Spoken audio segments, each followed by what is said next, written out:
Hello and welcome to Web Retailer. Today we're going to be talking about the dirty tricks that Amazon sellers are pulling on other Amazon sellers. Now, it's no secret that Amazon is a competitive marketplace and sellers are always on the lookout for ways to boost their listings. If it's the battle for the buy box, this could be through price, through maintaining good performance metrics and also through using FBA. But some sellers are taking this a step further. They're using underhand tactics to cut down their competitors. Their aim is simple: to get their competitor's account or a competing listing suspended. These tricks are rife on Amazon and a variety of different tricks are being deployed. So, to raise awareness, in this video we'll look at 5 prominent tricks that Amazon sellers are using to bring down their competitors. The first trick is the counterfeit switch. Now, in this trick, the rogue seller buys their competitor's product, for instance, a designer jacket. They'll then go and buy another jacket, maybe a cheaper version or perhaps a counterfeit. Then, when the jacket they've bought from Amazon arrives, they switch it with the cheaper version of the jacket and claim that the jacket that they bought on Amazon was a counterfeit. Now, they could do this in one of 2 ways. They might leave a review saying the jacket was counterfeit, or they might complain directly to Amazon. Whichever way they decide to complain, the effect can be bad for the seller and can lead to them having their account suspended. The second trick is review thrashing. Now, this is basically where an unethical seller will set up multiple buying accounts that are unlinked from their seller account and target their competitor with a whole string of bad reviews. These bad reviews could be about the condition of the item or that maybe it broke shortly after they bought it. When they've left these bad reviews, they will then go and upvote them. This is essentially where they say yes to the part underneath product reviews where Amazon asks, was this helpful? They will then go along and vote no to all the positive reviews. Now, essentially what this does is it adds authenticity to the negative reviews and discredits the positive reviews. This will make buyers wary of buying from that seller and drives traffic to your competitor's product.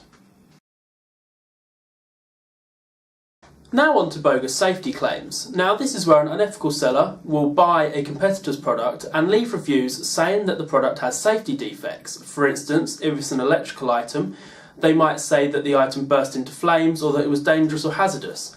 These keywords are then picked up by Amazon's algorithm that patrols product reviews. When the keywords are picked up, it's likely that that product will be suspended. Now, this has different effects. If you're selling a branded item or a private label item and you're the only seller on that listing, the whole listing will be removed by Amazon. However, if you're selling a generic product and there's multiple sellers on the listing, if Amazon assesses that just the version of that product that you're selling is dangerous, only you will be kicked off the listing, leaving your competitors still on that listing allowed to sell that product and taking your share of the buy box.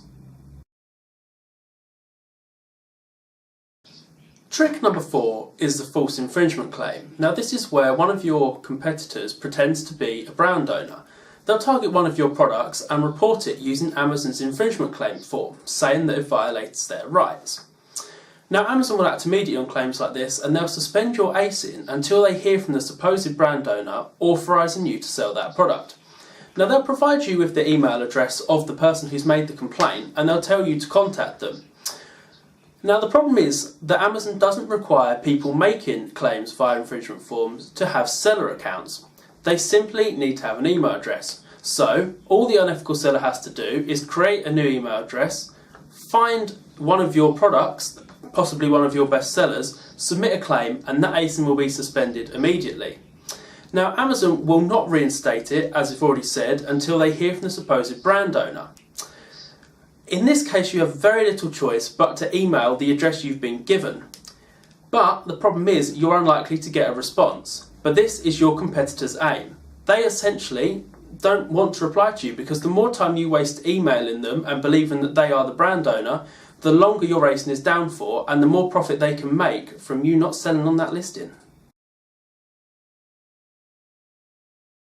The fifth and final most prominent dirty trick that Amazon sellers are using to pull on other Amazon sellers is listing hijacking. Now, listing hijacking is all about manipulating product listings. So the most common version is to alter a listing for a generic unbranded product.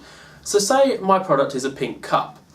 It's on a competitive listing and there's multiple sellers who are all selling exactly the same product. The unethical seller comes along and he's got the same generic product, but he's got a different version because he's not just selling the pink cup, he's selling a pink cup with a white lid. Now he knows that he should either create his own listing or find an existing listing for his variation. But the thing is that you've got a listing that is selling well and also has good reviews. So he essentially connects with your listing. Now this is essentially where the dirty trick comes in. When he connects with your listing, he's going to add a new title, a new description, which basically now says that your listing is for a pink cup with a white plastic lid. He'll then also change the pictures that are on your listing to match his. Now the problem is that this listing now no longer reflects your product, and if you're still, because sellers don't realise this, you start to get a lot of complaints because your items are not as described. The unethical seller simply sits back and watches as you get complaints, and eventually, as you and the other competitors on that listing all get kicked off, the hijack is then complete and they can take over. Similarly, you can also do this where you take a generic product and the unethical seller comes along and adds a brand name. Now this can actually be even worse because customers are expecting a branded item and they're receiving a generic item.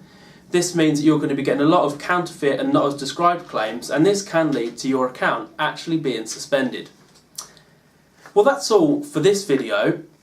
Make sure that you read the original post for a bit more detail on the site, and the link is in the description for this video. Also be sure to sign up for our weekly email and also subscribe to our YouTube channel for more marketplace related content. Thank you for watching and see you again here at Web Retailer.